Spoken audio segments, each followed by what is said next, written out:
G'day guys, just doing a product review video on this Maxwatt Power Station.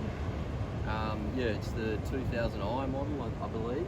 And look, we just do a bit of camping with the family, and got to the point where we started to need to look at power solutions to run some of our appliances. And the option, of course, we had was buy a lithium battery and put it in the van. We just got like a Volkswagen transporter and get a DC charger installed with solar on the top and whatnot, but not really that handy, and we don't do it regularly enough. So I thought that this sort of solution was probably a little bit easier and suited us a little bit better, where it's kind of an all-in-one solution. Plug and play, I guess you'd call it, and there's heaps out there now. There's so many brands. It was a little bit overwhelming to start with.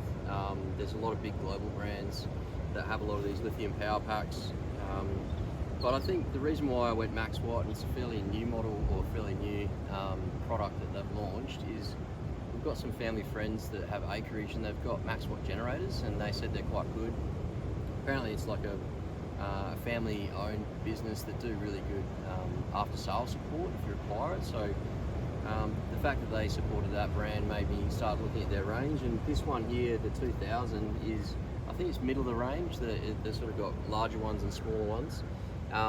But in what does it mean in terms of capacity? My understanding is it's around about 1,000 watt hours, which equates to roughly 80 amp hour in size. It's pretty light. Yeah, pretty compact, but I guess the things that I like about it is that you've got your DC output right there, which is running our 50 litre fridge, just our camping fridge here, that suits our family of 4 to go away for 4 or 5 nights or whatever. And it's got the solar input now just here, which you can see there's a 200 watt solar panel. That's a Maxwatt solar panel as well, so I actually bought it in a bundle.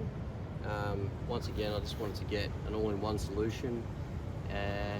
Probably wasn't the cheapest option, wasn't expensive either, but with the solar power station and the 200 watt solar panel, I think we're looking at somewhere, I think it was sort of $1,700–1,800 all up. And there were some other brands which were a little bit cheaper, some more expensive ones. So, but I'm really happy with it so far. Yeah, obviously you've got your USB outlets as well, and you've got 240 volt.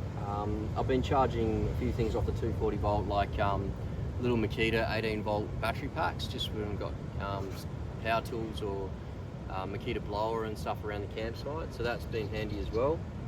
But probably some of the other little features that I like, which I didn't necessarily know much about until I bought it, was it's got a little charging station here on the top of the power station. So just put that on there and your phone starts charging automatically, which is pretty cool.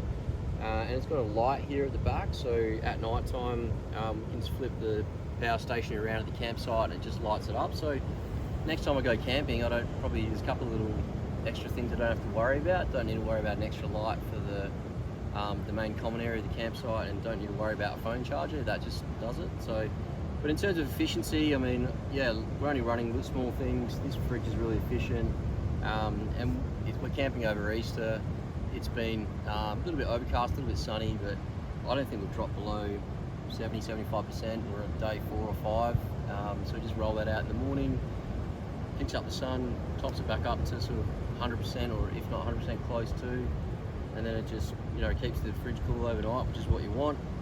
Comes in this pretty cool little neat carry case, which is kind of handy with straps and pockets. So you got an extra lead here if you want to run 2 solar panels.